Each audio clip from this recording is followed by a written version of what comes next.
Rickmar, pinagtangkaan mo raw sunugin ang bahay ko kanina. Ana mo yung tabo, ya. Pag mata na kong nabuntag, nagdali-dali ko kuha og puspuro og mga kahoy, kay maghaling ko, kay maglungag unta ko. Nya kay, naman ay maggasol-gasol naman ay mo diri ay. Moto, ako lang gipalong og gisabligan lang og tubig. Kinsa man nagaingon mo niya nga sunugon na akong balay mo ya. Ano? Kaya ako sa pakon. Rickmar, wag mo nang uulitin ang mga ganyan. Bad yan. Nya pawaon nguro ko ni mo diri kay sunugon ko ng balay mo. Ano sinabi mo, Rickmar? Ay. Housemates, kung gusto nyo maglibang, punta lang kayo sa kabilang room. Anong sa pikas kwarto man malibang? Psst, Brad. Walay tubig sa CR. Ano, magtagalog ka naman. Walang tubig sa CR. Maura biya sa pakunti ka diaron. Ba't ba lagi ka nalang galit? Kuya, may tayo po sa kabilang room. Di ba si Rick Marlas pumasok dyan? Rickmar, anong ginawa mo? Ana man ko kaya nga dito sa pikas room malibang mi dito. Rickmar, ang sinabi ko maglibang. Ay maglibang di ay. Tagalog dito od. Mag-enjoy no. Ang baho na po dito, kuya. Sige lang ya kaya ako lang tong ipuson niya. Linisin mo na yun, Rickmar.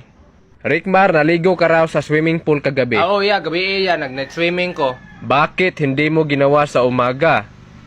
Oy, mag-night swimming man kuya. Lain po kay buntag ka mag-night swimming. Sa susunod, Rickmar, sa umaga mo na lang gawin. Sige ya, sunod lang ya, dili buntag na ko mag-night swimming.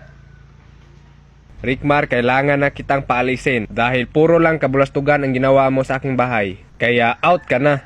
Okay lang kuya, okay lang kuya. Rickmar, wag ka nang umiyak. Ganyan talaga dito. Alam ko no. Kanigi ko kung mahilak yun. Rick Mar, mamimiss ka namin. Mga plastic yung mga ama oh.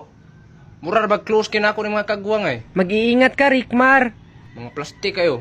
Kunya lang may nagawa mo pangbuslutan ko ng mga tiyan niyo. Okay ka lang ba, Rickmar? Okay Rhea. Sige, mag-impake ka na. Sige, kuha na kung bago na kuya. Sige, Rickmar. Pipindutin ko na lang yung link na nasa bio mo para magkatulong naman ako sa'yo.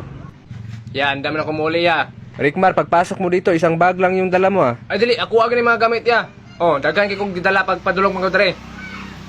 Aya, akong makasulti lang ya kay... Psst, balik ko sulo lang sinuka kami. Psst, huy. Na, mapuno na po ni Ron. Ang makasulti lang na ko ya nga...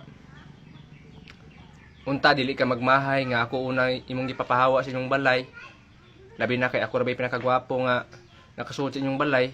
Ikan pa sa una, season 1. Sige lang, pero dawat ko na iya. Okay ka na nako. Kuya, parang nawawala po yung mga gamit namin. Huy, nakita ko si Rick Mar, ipinasok yung rice Nangyari cooker na, sa sako. Yung niluto ko ring ulam, nawawala. Pati siling pan, wala na rin. Wait lang, Rickmar. Wag ka munang umalis. Rickmar, bumalik ka!